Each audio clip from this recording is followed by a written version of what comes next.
This episode of Another Great Day is brought to you by gratitude. And professionalism. Have an attitude of it. Professionally. It's Friday, November 10th, 2023. I'm Aaron, and that is my incredibly grateful co-host, Chris Taylor. Gratitude. Yes. So much gratitude. You know, I joked earlier that, you know, some people sweat, water comes out of their skin, but when Chris sweats, gratitude comes out. It's great. There is no deodorant needed for the gratitude of sweat. Well, if you're listening to this, then you probably know we say a bunch of malarkey at the beginning of our show. Welcome to Another Great Day, the podcast designed to encourage interaction, creativity, and conversation. We hope you're enjoying what you're listening to, and hopefully this has led to some very fun conversations, whether you're in the car, whether you're at Kroger, maybe you're at the gym, or newly added, maybe you're cleaning your gutters. All of those point to one direction in one place, and that is the boss level. Yes, indeed. Well, welcome to today's bit, aptly named Drop the Beat, Chris. Boss Level. That's right, Boss Level, the segment named after Chris's great-great-uncle, Boss Level Taylor. We have an adventure for you today, boy, do we. That was his first and second name, Boss, and then Level, and then Taylor. Yep. It'd be really fun to have the name Boss. Yeah. Well, that's actually what the Irwin's maternal grandfather is called. Instead of grandfather or Paw or anything, he's actually called Boss. Boss and Nana. Boss and Nana. Yeah, it reminds me of Hoss from Gunsmoke. Anyways, well, welcome to Boss Level. That's today's bit. Let's dive in. We last left our heroes, and we use that term very loosely, with a recently defeated turkey and the surprising help from a telekinetic mouse. Chris, could you possibly explain to our listeners, what does telekinetic mean? What is telekinesis? Telekinesis is when you use your brain to move things. Yeah, so whenever the turkey was trying to waste us with the gravy, the mouse telekinetically blocked it. Is telekinesis real? It is not. but in this imaginary story, it is fun. It is certainly fun. Well, let's go ahead and get started. Here we go. Pick it up, narrator. A small mouse wearing a top hat used his psychic powers to prevent Chris and AP from being covered in gravy. Finally, these two have found a friend. Or have they? Well, how about that? A little mouse wearing a top hat. I wonder if there's an entire mouse hat store. So many questions, but we have no time for this. Thank you, Mr. Mouse. You saved us from being covered in gravy.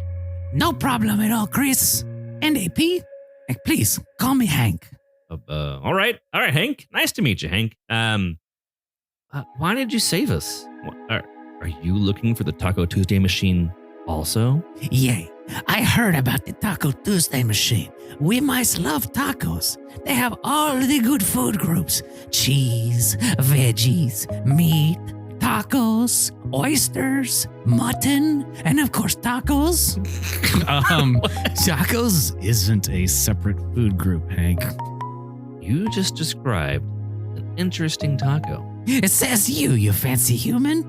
Anyways, we Hanks, that's what we call ourselves, have a need for tacos for a quinceañera we have coming up for daughter.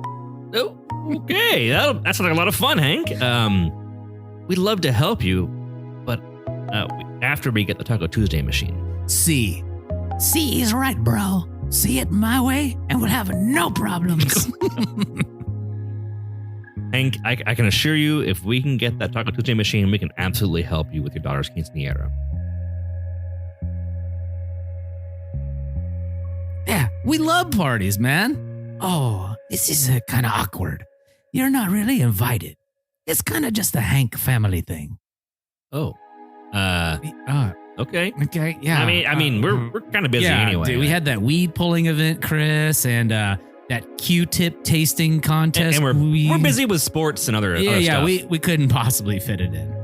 Okay, well, let me crawl through here and unlock the door, and let's head upstairs, you two. All right, great, thanks. Yeah, by the way, try these on, Chris. You need shoes. It gets cold up there, and I don't want you getting sick. Okay, well, thank you for the shoes, Hank. He had shoes. That's amazing. Don't mention it. What's on the other side of these doors, Hank? Stairs and then a door. But the thing is, if you don't say the magic words, the door can take you anywhere. Anywhere? Sometimes, yes, anywhere, Chris. And sometimes that's great, but sometimes it's not so great. So before you open the door, make sure you say the magic words. You ready? Klatu, verata, nikto. Okay? Okay. Yeah, we got that. Well, say them again so I know you got it. I can't say it since the speaker is way up high for human people. Okay. You got this, Chris. Kansas Bracho necktie. Nope, not the better. AP, do you think you can get this? I got this. Well, has anybody been in here in a while? It's kind of dusty. Our heroes and Hank walk up the stairs. They approach the magic door. AP begins to say the magic words. Here goes nothing, guys. Klatu, Verata, Nectar. Oh no! You done messed up, Aaron and Chris.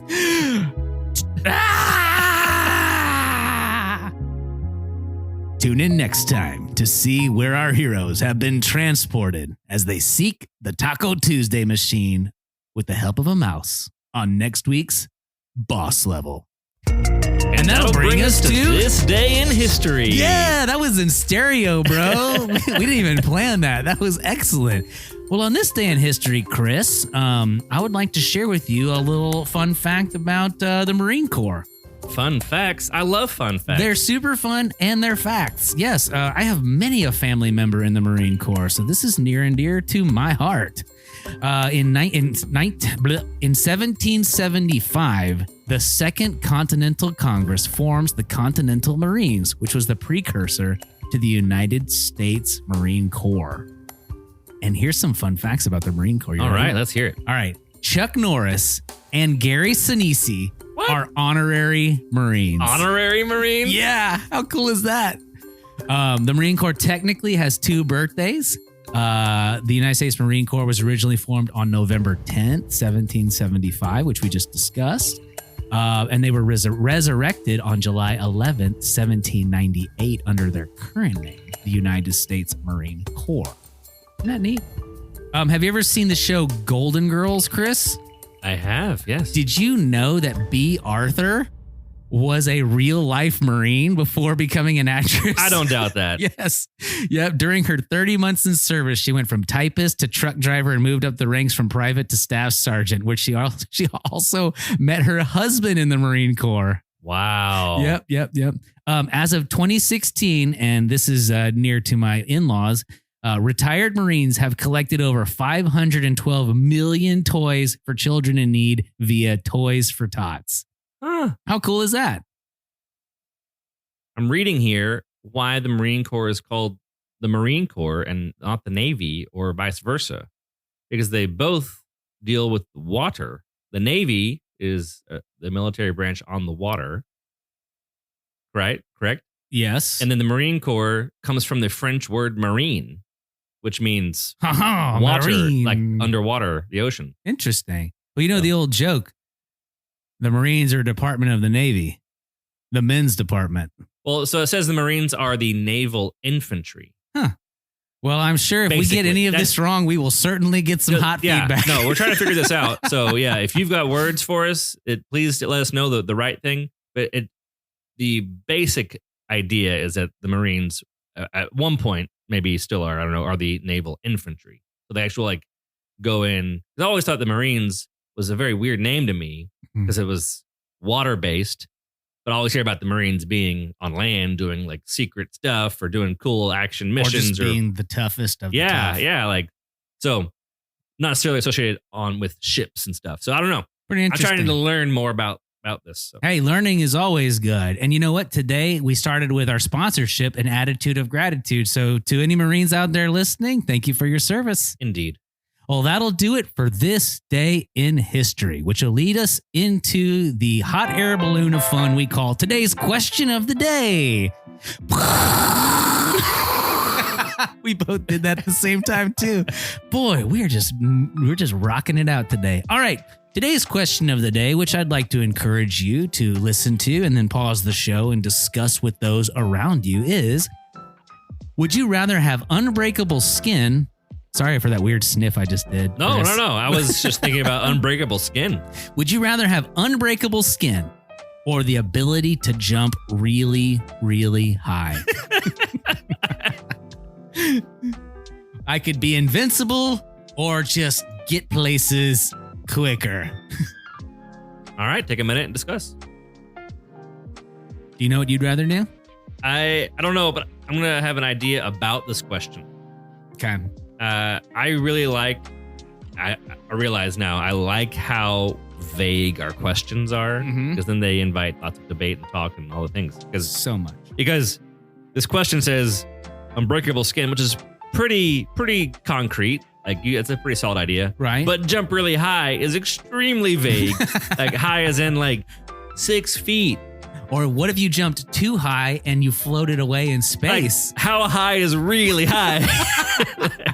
How high is it, Chris? Like, is it just flying at some point, or is it still you have to come down? Well, so like the Incredible Hulk in Marvel Comics can basically fly because he's so strong he can jump so high. It's like he's flying. It does jump far. Oh, yeah. He Remember makes the first jumps. Avengers movie? He goes, and Hulk, smash. And then he jumps into the air and is like jumping from building to building, smashing That's all right. the bad guys. That's right. He jumps in Age of Ultron all the way basically up onto the jet that Ultron's trying to fly away. Spoiler alert. I'm trying to think here. If you had unbreakable skin, would you have skin problems still? Well, Bruce Willis didn't in the movie Unbreakable. He was quite sturdy. No, I'm saying, would you have like acne? a pimple or something on your skin still? Would that? Well, it wouldn't break. If it did, it would get gross. That'd be nasty. So if you do want unbreakable skin, wait till you've gone through puberty or wash regularly. Invest in some astringent. Well, if there's like an invisible magical barrier on your body, then dirt wouldn't get on you. Oh, I guess that's true. It's unbreakable. So the pores would never get clogged. So impenetrable or unbreakable? It does say unbreakable. So I don't know. Well, I'm going to go with unbreakable because I have had many a dream where I have fallen from somewhere real high and I didn't like that feeling. Well, I'm going to go with jumping if I can still fall from real high and not get hurt. Yeah, because I'm jumping really high. Yeah, no, I feel like that's fair. Like if I was Hulk strength jumping, I could have Hulk strength landing. If you have the strength to jump, then you also deserve the strength to land. Now, this reminds me of my child policy of tree climbing. Okay. And that would be? My policy and is... now policy talk with Chris. With children, specifically my daughter, with Geneva. She's probably listening to this. Geneva. The policy is if you cannot do the tall climbing, if you cannot get down. Oh, I like that. You should teach that to cats. Yes. So the same thing with like monkey bars. If you can't get up there and do it, I'm not going to purposely lift you up and let you dangle. You know, that's interesting. Now, I do understand that there is value in getting strength from doing that, but you can also do it at lower heights. That's true. You do. You do it down here on the ground. So anyway, that's our policy is that if you ask me to climb that tree, it's like, well, if you can climb up, you can get down. Don't climb up to parts you can't get out of. Have you ever fallen out of a tree, Chris? I have fallen into a tree once. How from a tree? Does that make sense at all? Well, it makes more sense if I was climbing a tree, a magnolia tree. You're going up a magnolia tree, one of the finest of trees. And they have a bunch of flat, kind of almost, this one did, pine tree like flat branches. Okay. They weren't coming up at angles and stuff. And I was climbing up it, and I don't know what happened. I fell. Yep. And it hit my back kind of on a branch. Oh. And it knocked the air out of me. Oh, been there, done that. And I thought it was it. I was over. It was the end. Like, it's curtains. It's curtains I was probably 10 or 8 or something. I was like, this is it. Start writing your last will and testament. Because I give my action figures to my brother. But for 30 seconds, I thought I wasn't breathing. Oh, yeah. And then I was breathing. But so I fell into the tree from the tree. Does that make sense? Yes. So Okay. I get that. We've had the same experience then. Is that how you fell also? Oh, 100%. Yep. Yeah. Slipped, fell, landed on my back, knocked the wind out of me. I had a bunch of 9-year-old EMTs around me trying to help coach me back to life. Oh. AKA my neighborhood friends. All right. Well, that was today's question of the day. Hope you guys had fun discussing that. And if you didn't discuss it, hopefully you enjoyed hearing us discuss it. Well, let's go ahead and take a quick break and check in with our dad joke correspondent on location. What you got for us, Wes? Hey guys, what do you call a sad strawberry? A blueberry. Have another great day. Oh, dear. A sad fruit? Sounds like he needs to hang out with some cherries. Cherries. We'll be right back. Well, from there, that'll take us to today's word of wisdom. Today's word of wisdom's coming to us live and in living color from Proverbs chapter 25, verse 12. Take it away, Chris. Verse 12 says, "To one who listens, valid criticism is like gold, like a gold earring or gold jewelry." And the Amplified says, like an earring of gold and an ornament of fine gold is a wise reprover to an ear that listens and learns. So it's a good thing. Yeah. There we go. All right, Chris. Well, that is going to do it for this week. I like how it was the news. It's a good thing to listen. Breaking news. Listen, especially to your parents. All right. Well, Chris, let's wrap it up. Oh, there's those drums. Well, our mission here, as you know, Chris, is to encourage interaction, creativity, and conversation. And if you like what you're hearing, what do you think they should do, Chris? What could they do? What could they possibly do? They should attend a grocery store or a car or mow the lawn Or a gym. Or a gym. Sorry, a gym or their gutters and listen again. Yes, yeah. If you guys like what you're listening, if you know somebody who would appreciate the kind of positivity, fun, and creativity we're putting out here, share it with them. See if they like it. But most importantly, please keep coming back. We love having you here, and we love doing this. It's been a great week. Thanks to Youssef for the explanation of what data scientists do, and we hope everybody has a great week. But most importantly, we thank you for listening, and we hope you make it another great day. We'll see you next week.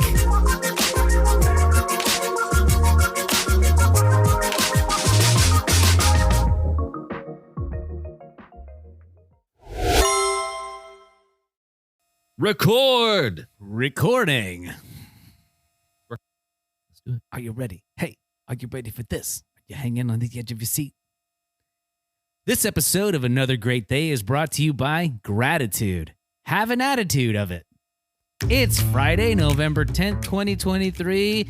And if you're listening to this, that means that you've tuned in to Another Great Day. I'm Aaron, and this is my glorious, wonderfully attituded co-host Chris. Hello, I have gratitude. So much gratitude. It's exuding.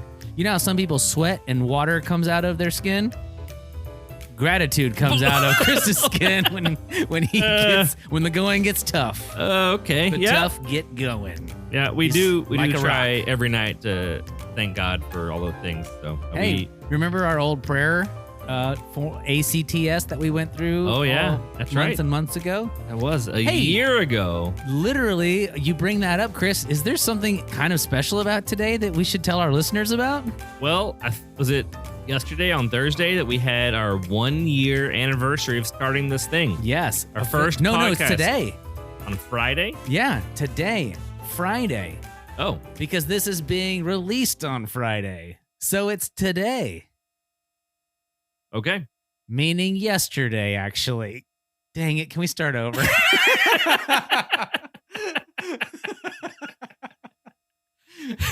I failed. I'm sorry. You kept looking at me sternly. Well, I was just going to let you ride it out until you got there. All right. Outtake number 1 over. The end.